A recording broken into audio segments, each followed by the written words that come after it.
Are you struggling for consistency in your sim racing? Does your iRating look like a roller coaster? If so, we have good news for you. The way to get more consistent is to first understand what you're doing differently than the professionals. And VRS is the answer. With our competitive subscription, you will have the telemetry, setups, tutorials, and everything else you need to fully analyze your driving. Our data packs and the ability to compare your driving with the best in the world will show you exactly where to adjust your inputs, change your driving line, and shave seconds off of your lap times. And our powerful and precise Direct Force Pro wheelbase and precision pedals are being used by some of the world's best drivers. All these champions agree that VRS hardware is not just the best on the market, it's also priced well below the competition. So if you're looking to upgrade to direct drive and the best pedals in sim racing, VRS is your answer. If you want to get better, get faster,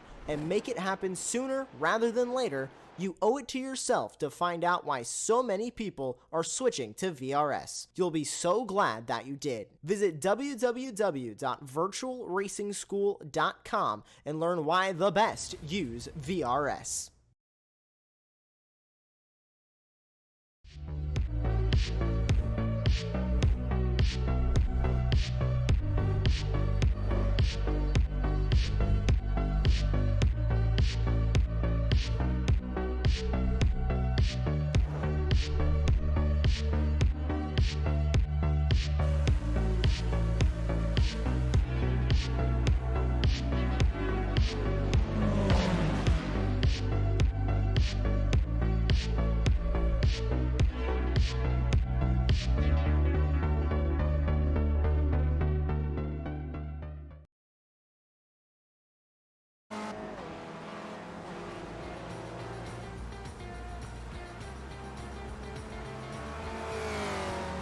Howdy, howdy, howdy, and welcome to the Spec Racer Fords Weekend Warriors presented by RaceVoice. We are here live from Homestead, Miami Speedway here on Apex Racing TV. I am Austin. I'm joined by Charles Bushell with Jonathan Grabowski in the production booth.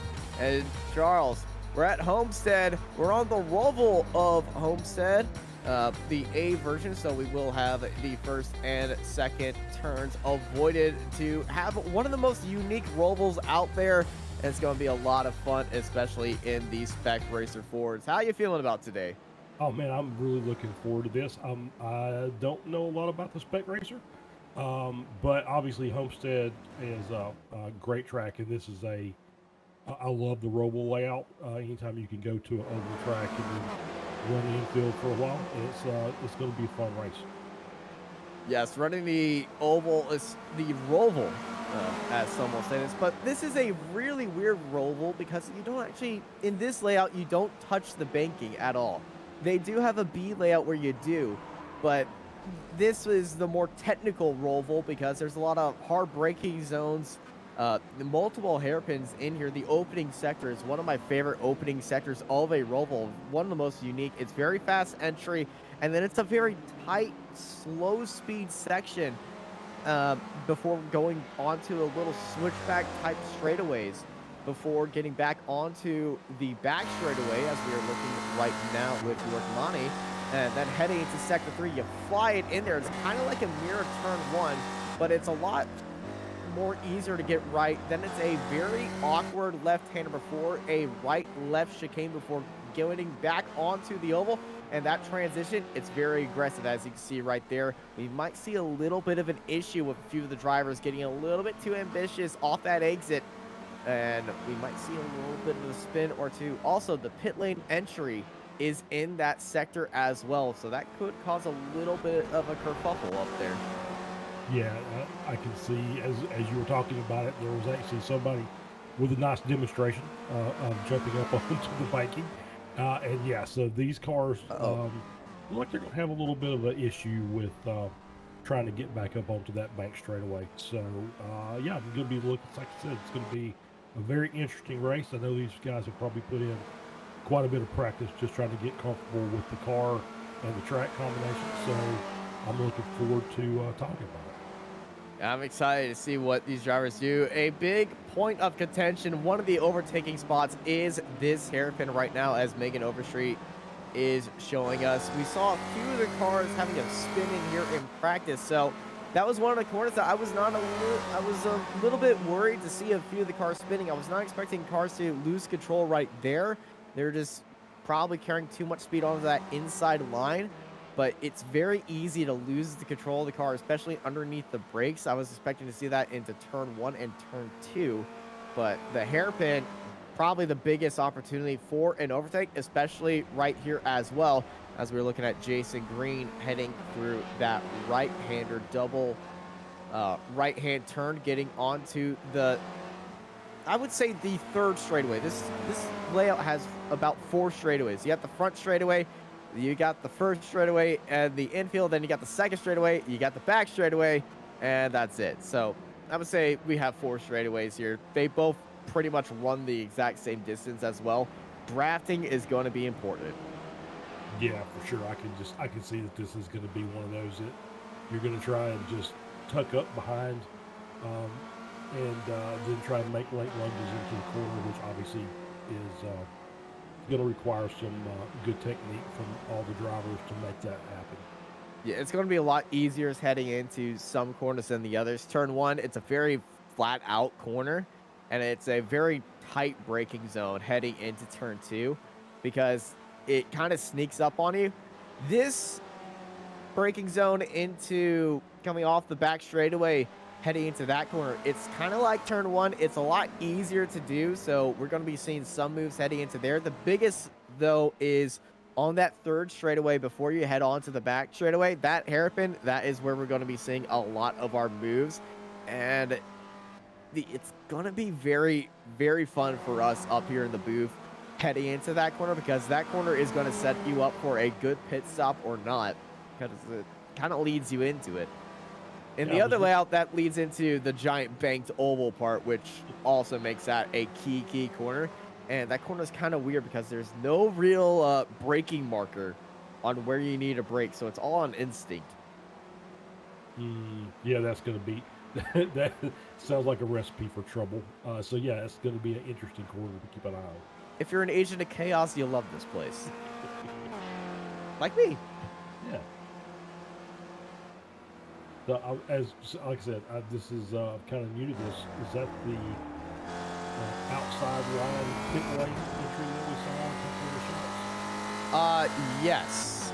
Now, the outside line pit lane is, we're going to let's ride on board of Stevie Ray. Thank you, Stevie Ray, driving that Ray esports spec racer Ford RaceVoice car. Thank you, RaceVoice, for helping us out, as always, helping with the Spec Racer Ford Weekend Warriors Racing Series, as well as the Ray Esports Racing Series on every Tuesday.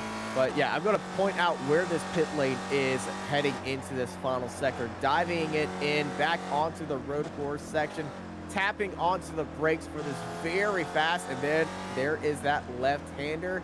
That is the pit lane entry right in the braking zone. So if drivers, if they are in traffic and they're deciding to head into the brakes, it is going to be very, very difficult for them to get a good in-lap. So expect for drivers at the top of a group to head into the pit lane. And that pit exit, it's a very short pit exit, but it's all the way onto the inside of the track of turn 1. And it might cause just a little bit of struggle for drivers heading into turn 1 and getting a little bit ambitious on cutting that inside apex. Also, normal spec racer Weekend Warrior rules on exiting the final hairpin. You can see that white line. 2 wheels over that white line is the most that they will ever allow exiting onto the oval part of the track. But if you stay down there for too long, you will be penalized for that. And there goes Jason Green heading into the pit lane.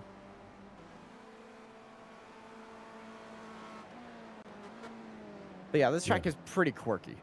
Yeah, it is a bit quirky, but obviously I think it's probably as much of this is one of those little used circuits. So I think it's been up on the IMSA calendar a couple of times.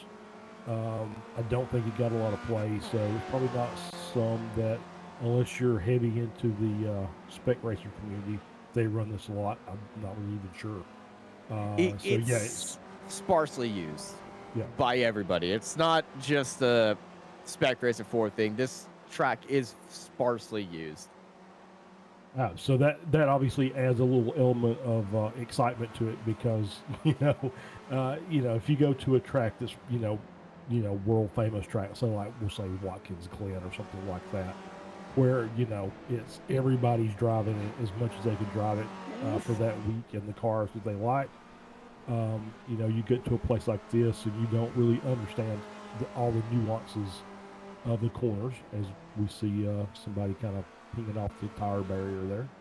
Yeah, somebody in the background really messed up that corner. Then we saw Overstreet. She got a little bit crazy coming off the final corner in the final minutes of qualifying right now. 1 minute left in qualifying for these drivers, and it's currently the Italian Marco Pinero sitting on provisional pole, just barely ahead of Dudu Castro.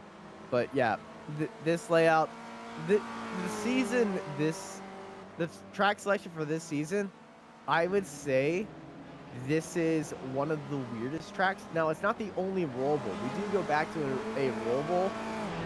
That's in week 8, the end of January. We're going back in time to 2008 to the Phoenix Raceway road course as well.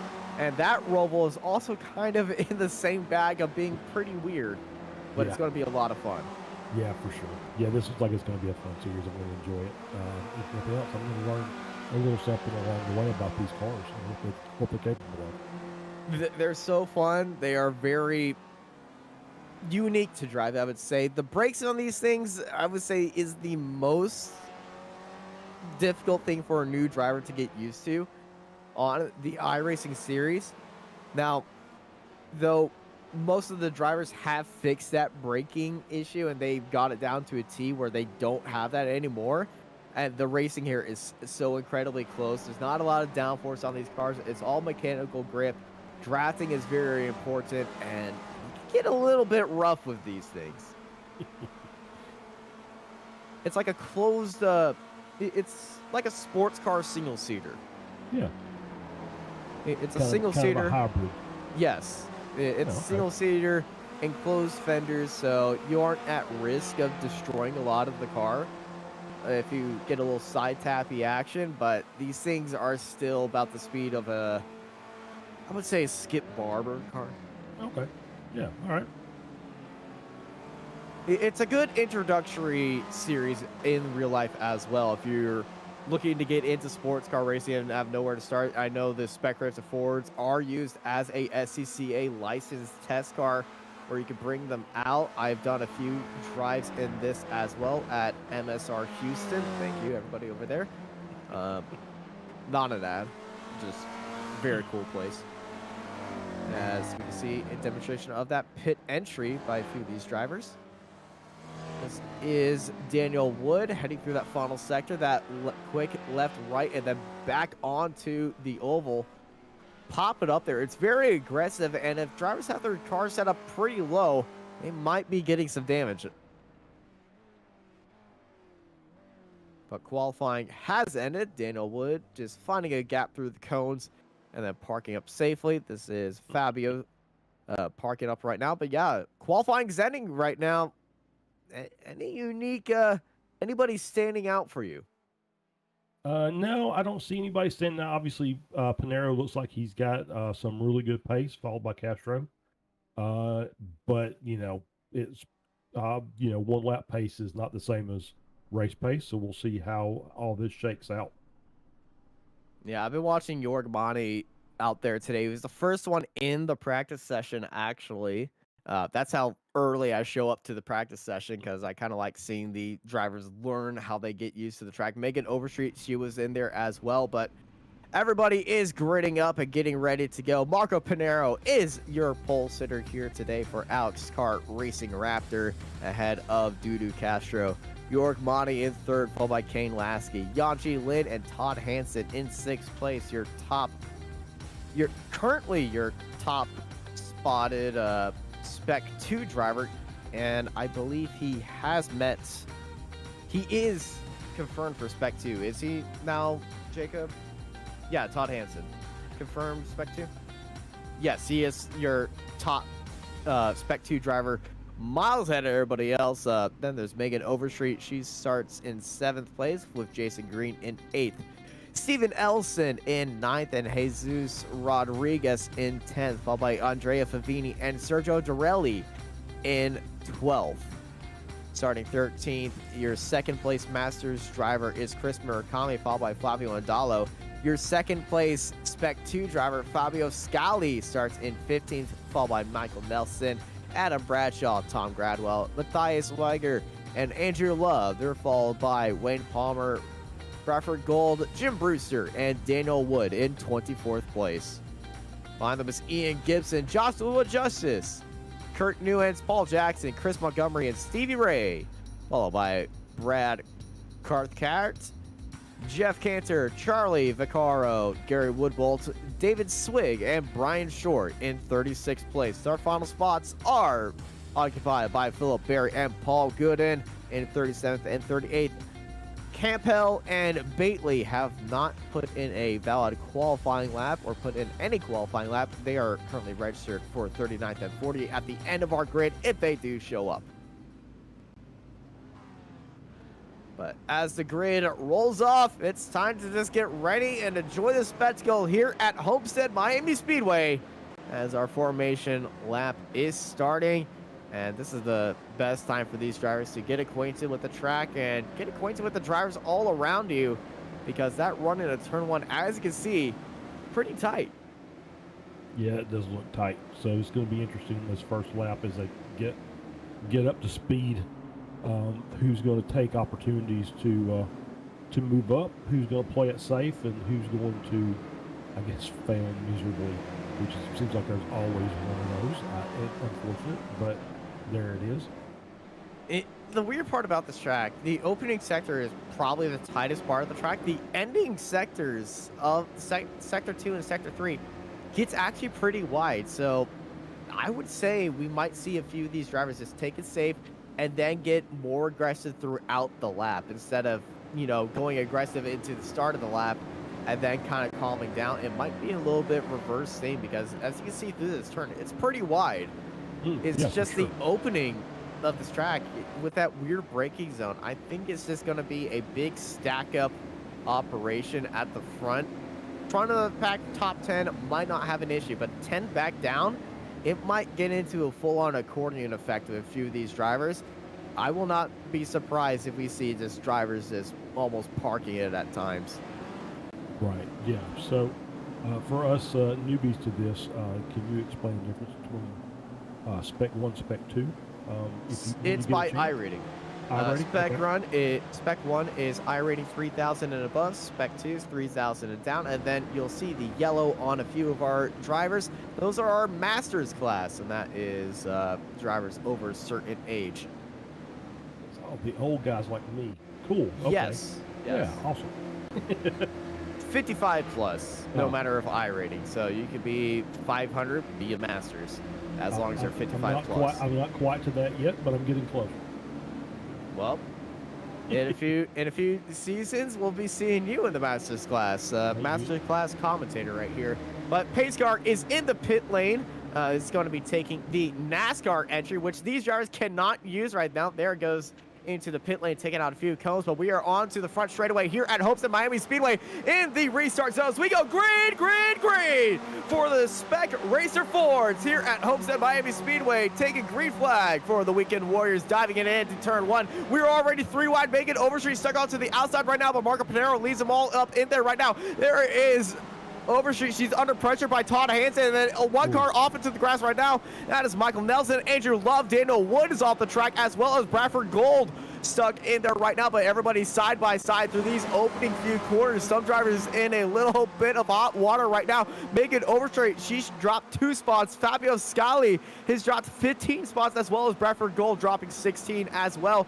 Biggest mover would be Ian Gibson, up 6 spots, well now 5 spots, and Aiden Campbell, who jumped up 10 spots off the line, but it's Panero and Castro leading off this group, with Bonnie and Lasky, your top 4, not moving as well. Todd Hansen, he took a very opportunistic move as well. Look at a 56 diving up the inside. That's Elson Elson, I saw him put a big pressure on Overstreet heading into turn 1. He's done it again, overtaking Jason Green onto that back straight. What a start by Steven Elson.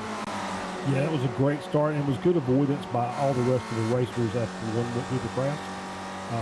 Megan did a good job just to get the car stopped when she got back to the concrete, and everybody else did a good job of just taking it and not making it worse than it was.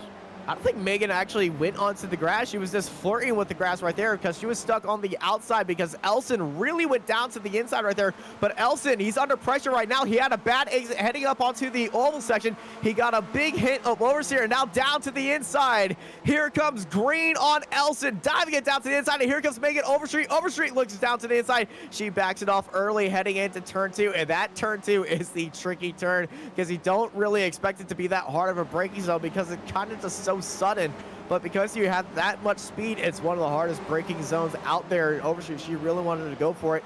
Now let's look down the field. This is the battle for 16th. This is Weiger chasing down Bradshaw up ahead of him in that 929. And Matthias looks down the inside, just selling a little bit of a fake right there. And Bradshaw was not buying any of that fake right now, but he is really close to make that move heading into the hairpin.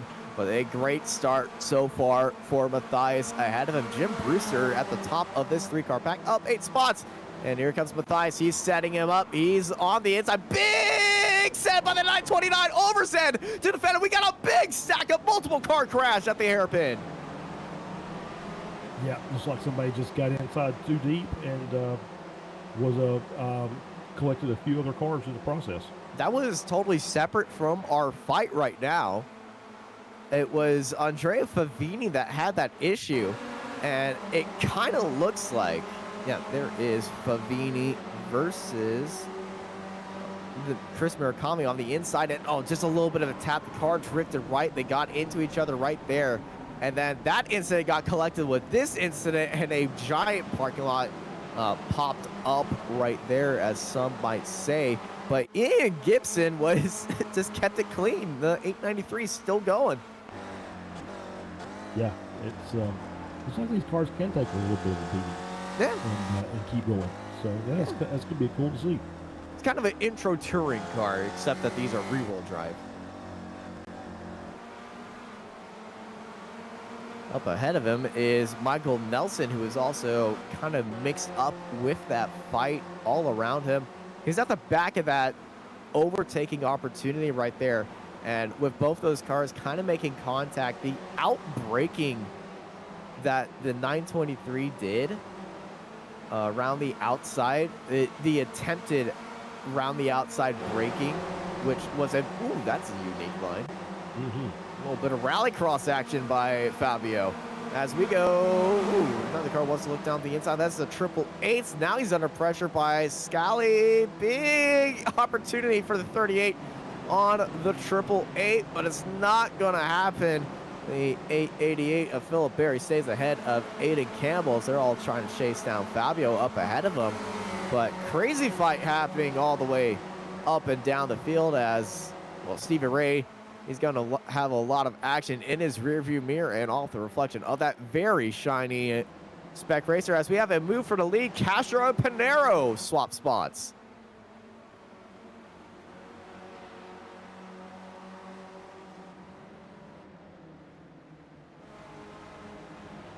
Going to have a replay pop up right now and ask and you shall receive. And this is what happened. This kind of weird exit.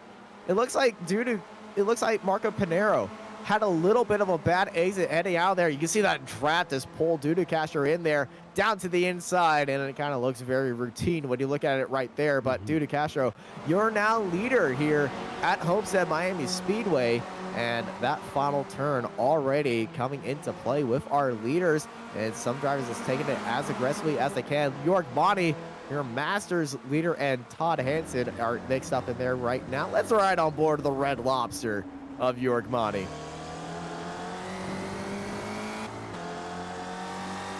Heading out of that hairpin in Panero's draft.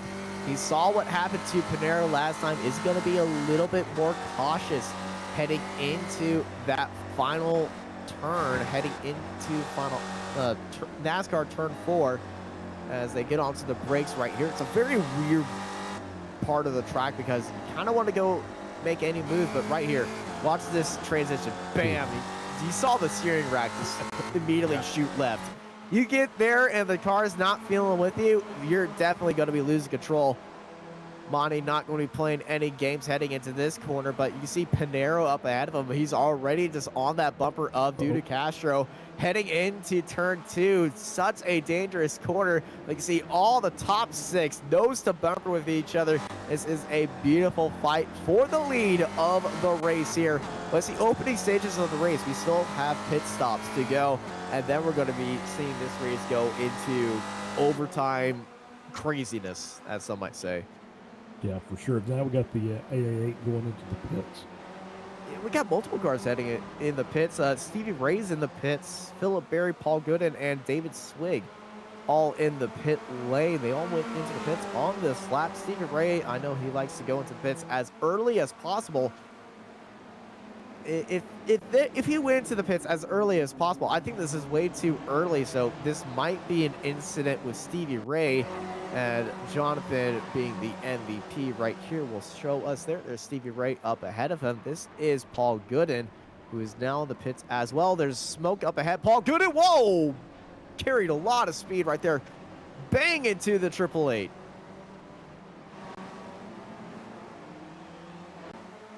Stevie Ray was kind of separate from that incident, and I don't think Stevie Ray was in that incident. And he just decided, you know what, I'm going into the pits on my own. Because he's back out there.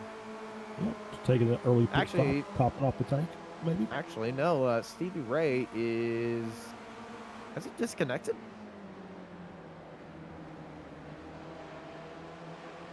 Stevie Ray has manually disconnected from the race. Oh, wow. Well, that's unfortunate. Fabio Scali has gone into the pit lane. Total drivers that have gone into the pit lane is 5.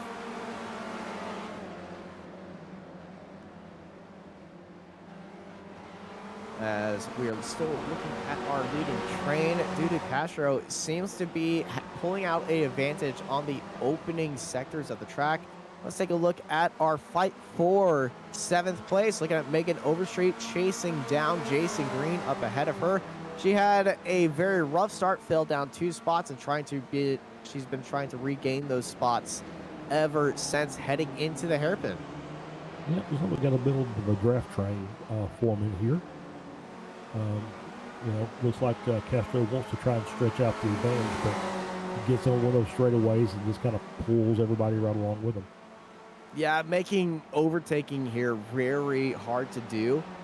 It's not as aggressive as it is with the Format B with the turns 3 and 4 on the oval. So it's going to be a very big issue for a lot of these drivers to try to find an overtake. I'm going to get out there right now and put on my strategist hat. We might see drivers attempt an undercut here. Speaking of an undercut, Daniel Wood's in the pit lane. Yeah, We saw that. Thank you for that shot. Daniel Wood, obviously listening to the broadcast.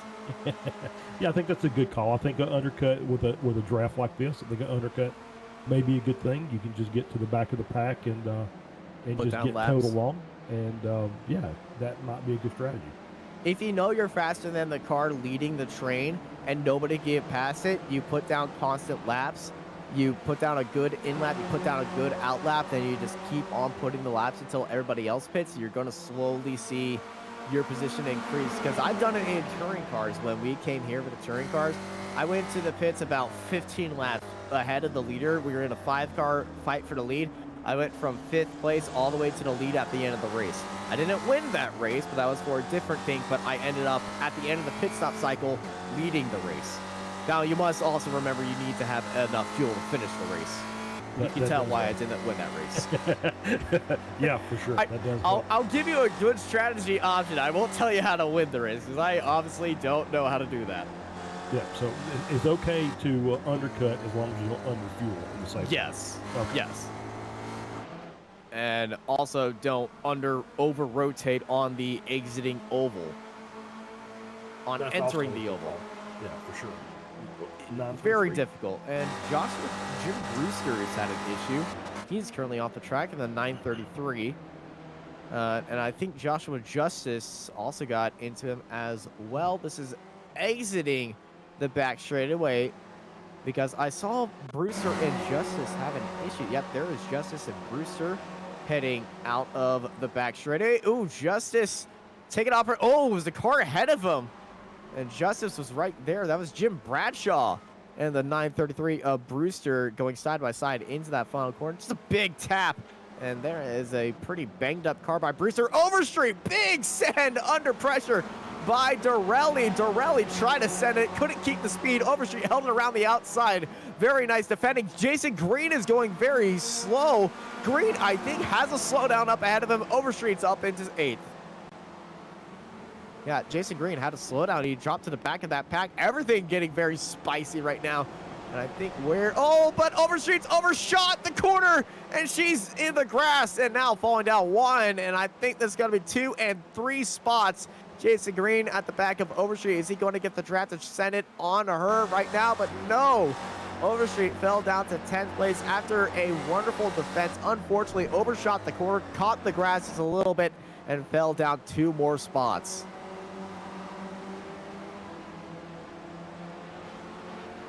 Such an easy mistake to do, and I think that was the 76 of Jesus Rodriguez tapping the wall.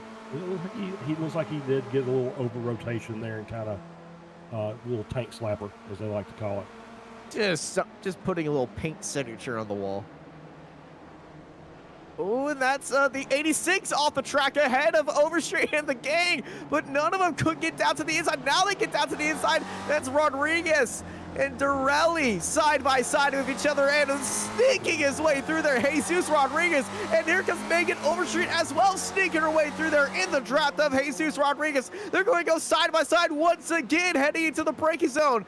And heading into this hard right-hander. Can Overstreet hold it around the outside and make that move once again, or will it be Sergio Dorelli? It's going to be Overstreet round the outside. They tap, bang wheels. They're still banging wheels. They are riding on each other, heading into this hairpin. And now it is Sergio Dorelli around the outside. Can he do what Overstreet did to him?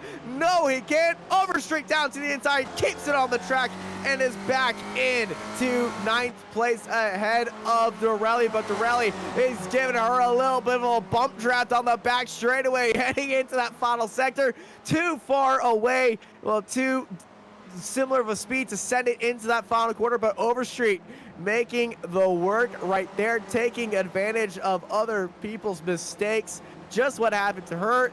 Cars in front of her, catch the grass. You're never out of it until you're out of it around here. Absolutely, and that was a great bit of driving on the outside. She just was in a position that basically the track was just working against her. She was on the outside for 2 or 3 corners there, and finally when the track got to her advantage where she was on the inside, she was able to make the pass and make it stick. Great bit of driving by Overstreet. It's all a small shot of the 22 Matthias Weiger heading into the pit lane, almost spinning it on entrance. Good catch there, Jonathan. Also to show on how difficult that pit entrance is, some of these drivers hopefully did practice for their pit entry. I saw York Monty practicing for that in practice as well, but that pit entry, you might see a very rare accident in the pit entry. It's kind of sudden. There is a turn in there, and you do have to slam on the brakes, but we're riding on board of Kane Lasky, the 09, sitting in 4th place behind the Red Lobster of York Monty. Pinero and Castro exiting off of the oval and jumping all over that curb, pretty much being the racing line for all these drivers, just riding on all these curbs. Not that inside curve. There's a giant tire wall right there that will definitely end your day. That was a great shot. You can see how rough that is to jump up on the banking. There is Jason Green into the pit lane. Much smoother right now, but drivers definitely taking into account, hey, I can't pass here. I'm going to have to earn my spots here. Why not just put down some consecutive laps in clean air and just try to pull away from everybody else. This is Joshua Justice and Kurt Newens right now in the fight for what will be 18th place.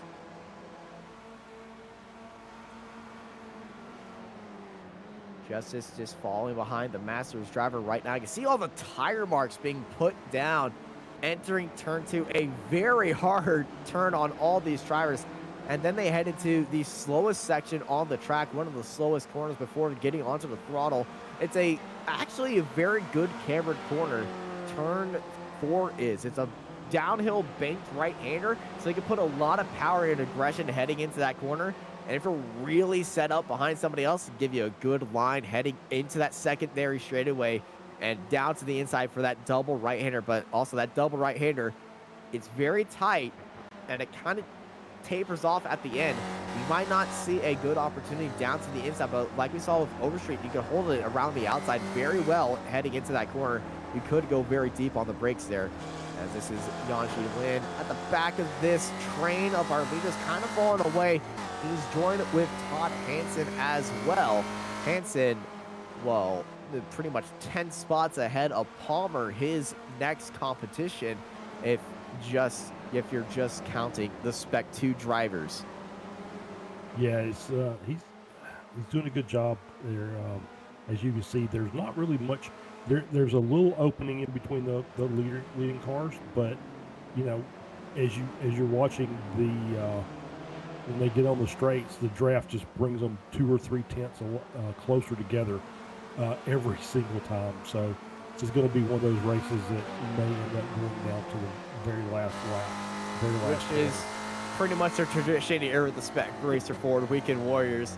The amount of times that we have finished nose to tail heading towards a line, it's too much to count. We can probably count on how many times on a hand that we've had races not end like that. So this series is pretty much a walking highlight factory. And I love it. And, oh, contact! Ooh. Heading into the braking zone, that was Dorelli and Rodriguez, and Overstreet. Rodriguez missed the braking early, got into the back of Overstreet, and then Dorelli got into the back of Rodriguez, and now they're kind of both damaged, and Overstreet's pulled away from both of them. Rodriguez got the spot back from Dorelli, though. That might have been a, hey, sorry I hit you, bro, and let them by. Yeah, I couldn't really tell if somebody broke early or somebody broke late, but there was like I said, that corner has no braking. It has no braking marker. It's so difficult to tell. Dorelli has gone into the pit lane, so I think Dorelli has big damage. His front nose did look a little bit scrunched up, so he's probably just heading into the pit lane right now to fix that. And just a strategy on the fly. We're 1 minute out from halfway, which is where most of these drivers will be heading into the pit lane, I suspect. But knowing our drivers up the front, they don't care about fuel saving. Well, one of them doesn't. It's Jorg Mani in third. He does not care about fuel saving. He's running that tank till it's dry. Then he goes into the pit lane. That's a strategy if you're at the front, everybody. But if you're kind of in the midfield, you're battling in a giant train, go for an undercut. It might work out for the best of you. Absolutely. Sometimes it's just good to have clean air so you can run your pace in your line without having to worry about anybody interfering, because you may be doing things a little differently. So the undercut is absolutely a good call. But yeah, you get up to the front and you're staying up front for as long as you absolutely can. It's going to be very, very, very interesting to see on how these drivers tackle the strategy. I might suspect Kane Lasky or Yanshi Lin, somebody is facing backwards in the oval. Anyway, I just saw one car facing backwards. Wasn't sure what that was doing there. Not sure who that is, but Lasky or Lin or Hansen might go for that undercut opportunity. They're at the back of this group. They're kind of miles ahead of Elson in 7th place, so they aren't really risking a lot of things. It's just where are they going to exit the pits at is probably the bigger question. Because if you exit the pits and you're in a group, not clean air, it's not going to work out for you. No, yeah, you need a couple fast laps when you get out, just to make sure that just to make sure that you maximize that undercut for everything that you can get. And you get behind a group that's battling for 15 to 20th, you're not going to work your way through there quickly. I think it was Weiger has had an issue, as well as Cathcart. Oh, it was Weiger who was pointed the wrong way on the oval. Sir, that will get you really destroyed if this was the oval layout. I think this is just a case of, oh, he's been disqualified.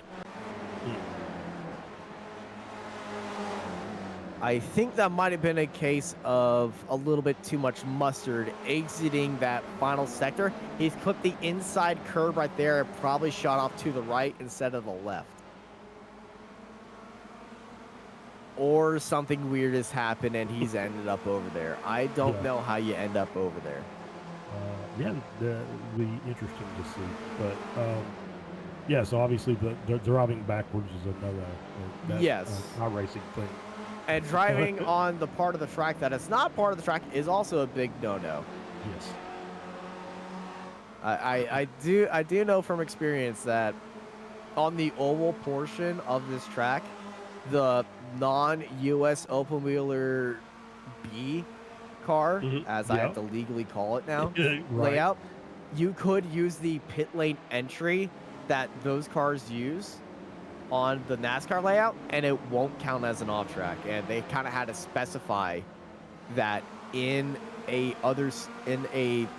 league that I did that used the Formula B, the road course B layout, racing the Formula 3s. Some drivers were caught doing that. They had to make a special rule. And then iRacing made that a rule, so thank you, iRacing, for following in the footsteps of leagues and preventing exploits like that. Yeah, absolutely. Probably a reason why we aren't racing the Formula B, because that opportunity is still there in these cars.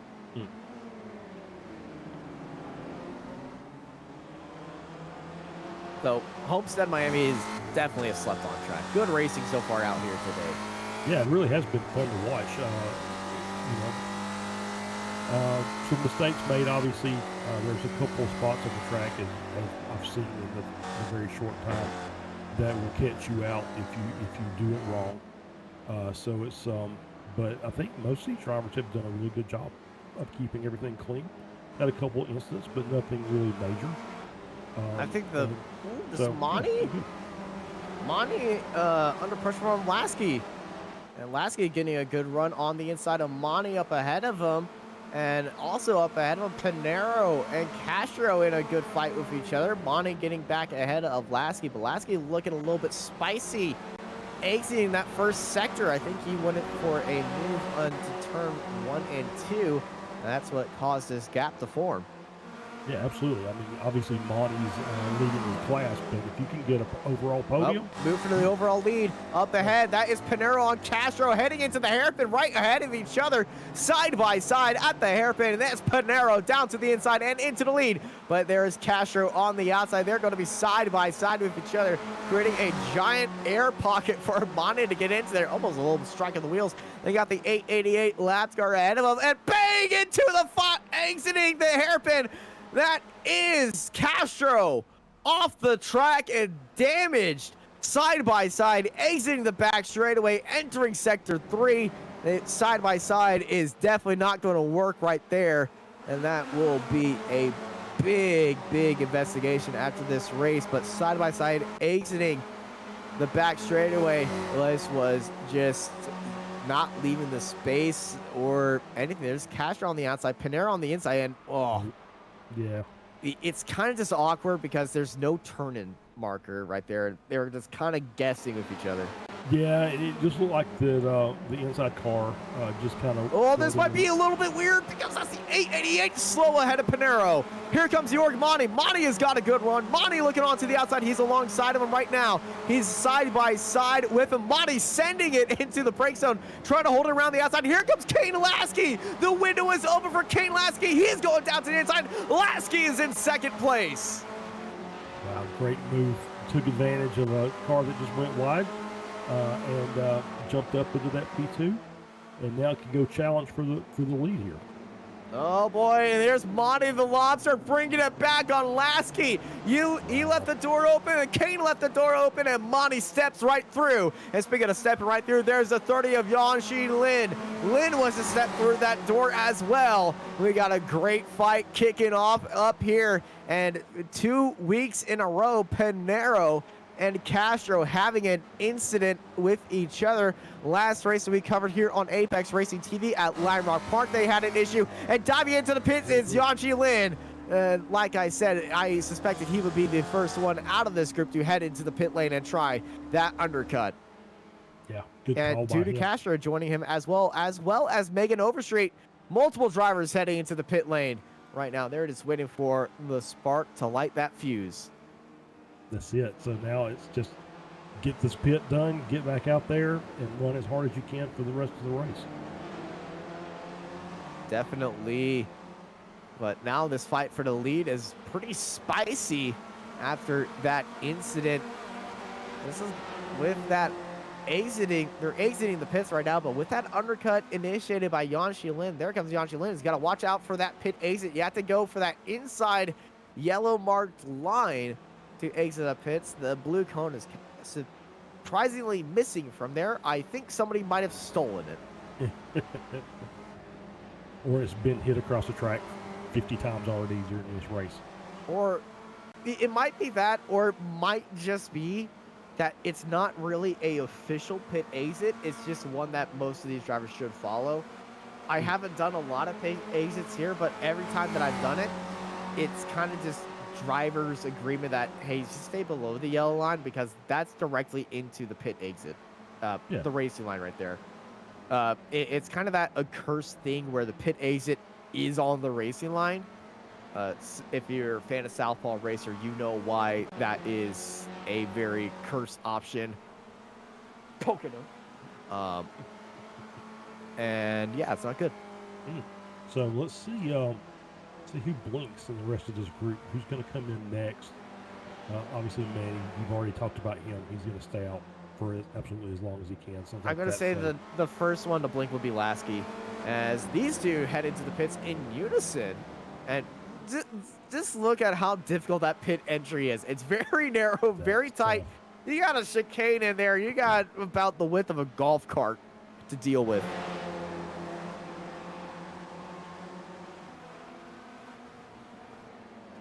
This is the fight right now for third place. That is Hansen behind Lasky. Hansen getting in there as well as, is that the, what is that behind them? Is that Rodriguez? Behind Hansen. Now, who's behind Hansen? Oh, okay, that is a lapped car. That's Paul Jackson. Okay, I thought that was, I was surprised that would have been Rodriguez, because I don't think that would have been, uh-oh, Dorelli is off.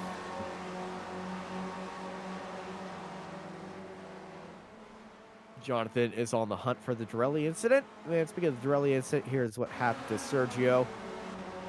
This is heading into turn 1 and 2, and I think this is going to be just a little bit of an overcook of the brake. Oh, he's wiggling already in there, caught the grass, and we got a incident, but that is Dorelli out of the race, and this is our leaders. All 4 of them headed to the pit lane. All of them except for Kane Lasky, Pinero, Monty, Hansen, Elson, Rodriguez into the pits right now, and this is where pit stop practice pays off for all these drivers. But Kane Lasky decides to, no, I'm not going to do the undercut, I'm going to do the overcut. But this is one driver that did the undercut. This is Yanxi Lin heading onto the front straightaway. Pinero is exiting the pits, and he is going to stay ahead of Yanxi Lin. Yanxi Lin will be returning in 4th place. That is a very quick stop by Pinero. He's left everybody in the dust in the pit lane, as they're still exiting the pit lane. And that makes me want, 9 seconds spent in the box by Marco Pinero. That is a gamble, as everybody else has spent about 11 to 10 seconds.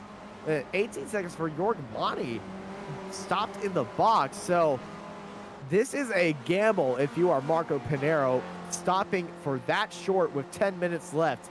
Does he have enough fuel for the end? Yeah, that's going to be interesting to find out. Obviously, he's a couple seconds shorter than the rest of the group that came in. 2 with him. seconds. 2 seconds. Yeah, and so you wonder, okay, did he manage to save a little bit because he was running in second for the first part of the race? Was he managed to save some fuel during the first part of that so he could take a quicker pit stop? Well, he was leading the race, exiting after that incident with Dudu Castro. Right. I don't think he saved enough fuel to even have that opportunity form in his mind. I think this might be just a little bit of a gamble that he just put. I think he'd bet all on red, and he's playing Russian roulette right now. Yeah. You don't know what's going to happen. And there's Pinero overtaking a lap car, but taking the lead of the race as he passes Kane Lasky. 4 seconds clear of Yanxi Lin, who pulled off that undercut, by the way. He pulled that off. It works for him because everybody else that Yanxi Lin is running with is behind him by nearly 6 seconds. So either everybody was just a little bit caught off guard with the pit entry, either everybody else behind him was too long in the pit stops, or Pinero was so quick on the pits, he just underfilled car. But looking at everybody else, they were the quickest stops that I'm usually seeing, because I'm seeing times in 12s, times in 13s, times in 18s and 17s. Yanxi Lin was times in 11. Megan Overstreet, she had a time in the 10, but the only driver in 9 is Sergio Dorelli, who has had an issue. And there is Yanxi Lin getting past a 9:33 lapped car, but Lin in second place. You can see the pit stop times by all these drivers. 9 seconds is a stretch. Yeah, that seems like it's too much of a stretch. But yeah, it was a great job by Lin. He did exactly what you would want to do on the undercut. Was he was able to come in, take his fuel, and get back out and really run some really solid lap times to get him up to a point to where now he's running P2. Yeah, Lin is always famous for his fuel save antics. So this will be playing in a great deal for Yanxi Lin. We're going to have to be looking at these lap times now between Lin and Pinero. We know Pinero is quick. Lin is also quick as well. Their best times and their last times are pretty much identical of each other, just Pinero advantage by 1/10. It's going to be a decider if Pinero can keep this pace and keep this fuel use the same to keep that 9-second pit stop, to keep that win. 4.4 seconds is the gap right now. He's just got to keep his head down and keep everything consistent right now. We got we got 6 minutes remaining right here. The lap time of 1 minute 33 second average. That will be about 4 to 3 laps to go so far, depending on what time they come across the line. Yeah, for sure. And going back to your last lap times, those guys, like you said, were a tenth apart.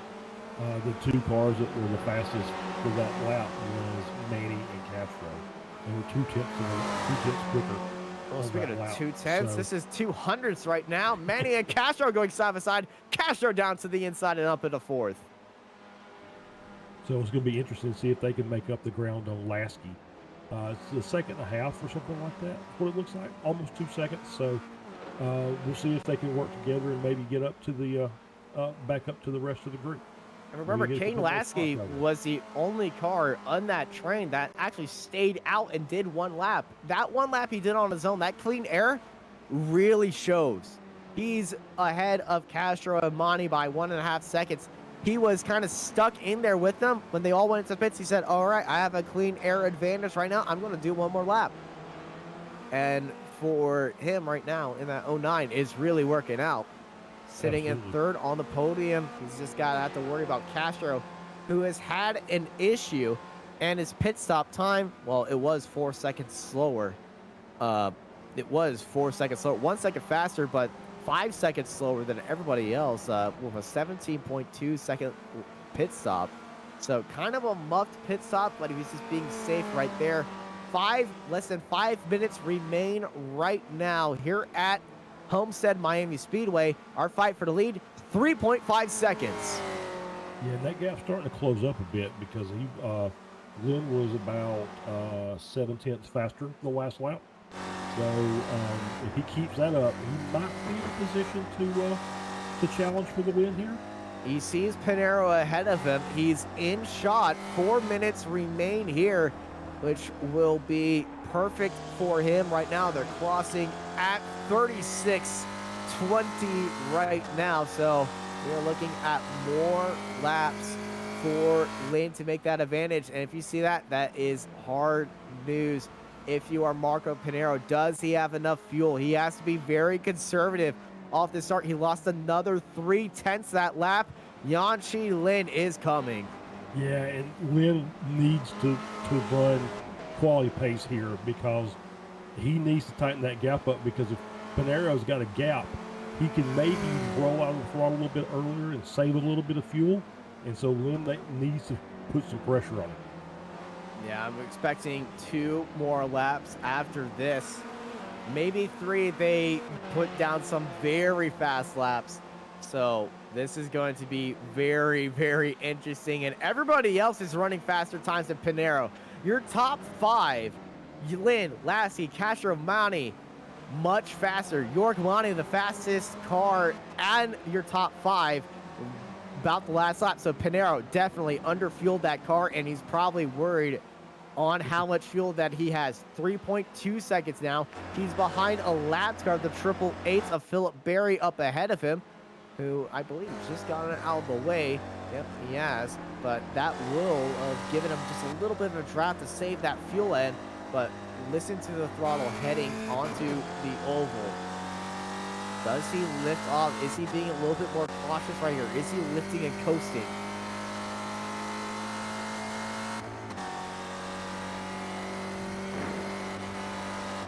Sounds very normal, but there's a big lift and coast heading into the braking zone right there. He's being very cautious heading into the brakes, trying to save as much fuel as he can, but keep that gap, which is still falling. Lynn was 1/10 faster that last lap, so it wasn't as big as a gain as he wanted it to be.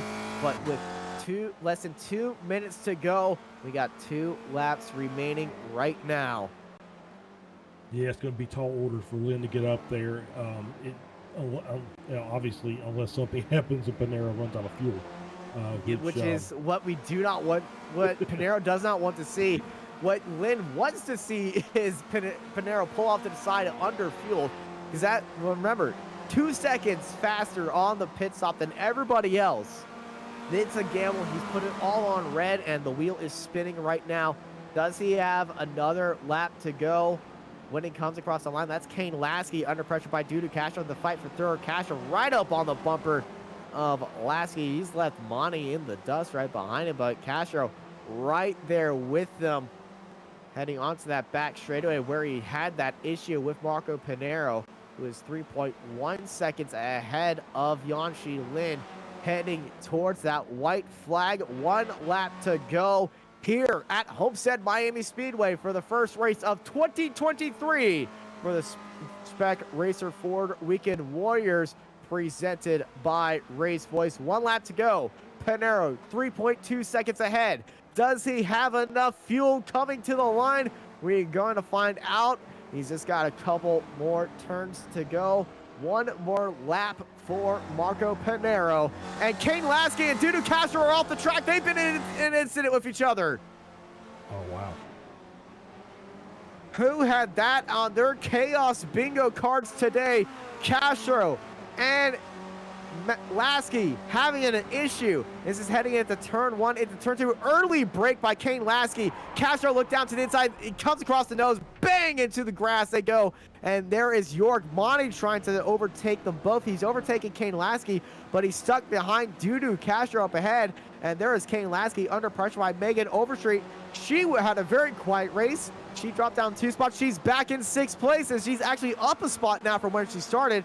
And over to our leader right now, who is getting onto that back straightaway. 3.4 seconds. It's looking like it's Marco Pinero's race. He just has a couple more turns to fight through right now. He bet all on red here, and it looks like it's going to be landing on red for him right now. Getting onto turn 4, down the front straightaway, taking the win here. It's Marco Panero! And big incident heading onto sector 3. That is Rodriguez in the wall. Overstreet, she's fallen down to 9. She's had an incident as well. Chaos filled last lap here in the fight for the top 10. Overstreet, she's going extremely slow. I think Overstreet, she's ran out of fuel. Megan Overstreet's empty. Yep. She's limping and crawling towards the line. Gets overtaken by Rodriguez of Favini. She's outside the top 10. Oh, no. She's going to inch along for 11th place. I think this Rodriguez is catching up on a slow car of Overstreet. Yeah, there's Overstreet going slow. This is an overtake on the 56 of Elson. Overstreet just stuck on the inside. She's trying to give them room. And, well, it was just a overtake, and then next thing I know, there's an inside gate right there, and that just kind of caught Jesus Rodriguez off right there. That was a crazy incident. Very unlucky for Jesus Rodriguez. Overstreet, she was off the track on the inside, just trying to give the room. She definitely didn't get the gamble, but the gamble definitely paid off for Marco Panero up there. Yeah, it kind of makes you wonder if she was already sputtering or if she was just really trying to roll out. She was sputtering. So she was sputtering, definitely. Yeah. So just tough luck. Obviously, I mean, her pit stop time was 10.8, so it's not like it was really out of. It makes you appreciate Marco Panero's run so much better as he takes the win off of a gamble pit stop strategy. Very short pit stop paid off for Marco Panero. He takes the win here today. That is followed by Jan Lin in second place. Dudu Castro in third. Jorg Monty takes the Masters victory in fourth place. They're followed by Kane Lasky. Todd Hansen wins Spec 2 in sixth place, as they are followed by Jason Green, Steven Elson, and Jesus Rodriguez, Andrea Favini, and Megan Overstreet, Wayne Palmer, Todd Gradwell, Michael Nelson, Ian Gibson, Joshua Justice, Kirk Nuance, and Daniel Wood in 18th. Behind them is Bradford Gold, Brad Cathcart, Andrew Love, Chris Murakami, Fabio Scali, Brian D. Short, Fabio Andalo, Andrea Campbell, Paul Jackson, Jim Brewster in 27th and 28th. And 29th is Philip Berry, Jeff Kamer, Gary Woodbolt, David Swig, Charles McCarl, Sergio Girelli, Paul Gooden, Adam Bradshaw, Chris Montgomery, Matthias Weiger, Stevie Ray, and Ken Bately did not take the start in 40th place. So 39 cars started, 39 cars finished. What a race to the line here at Homestead Miami Speedway. And Charles, you are joined by our Masters victor, Jorg Monty.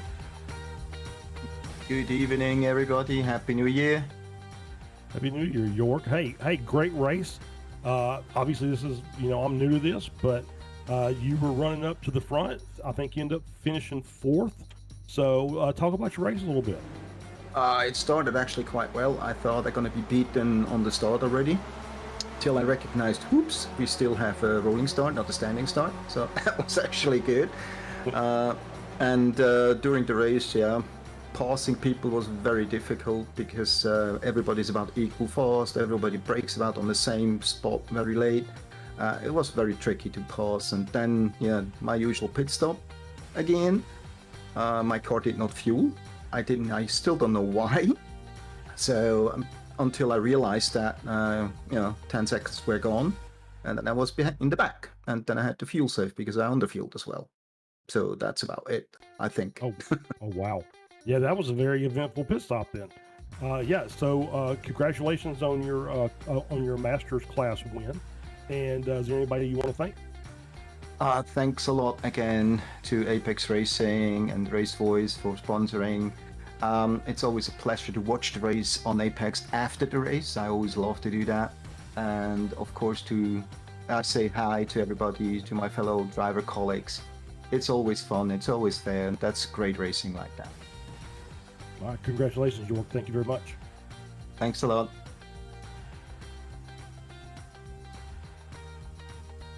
was York Monty, and I'm joined by Dudu Castro, who's joined us in the booth.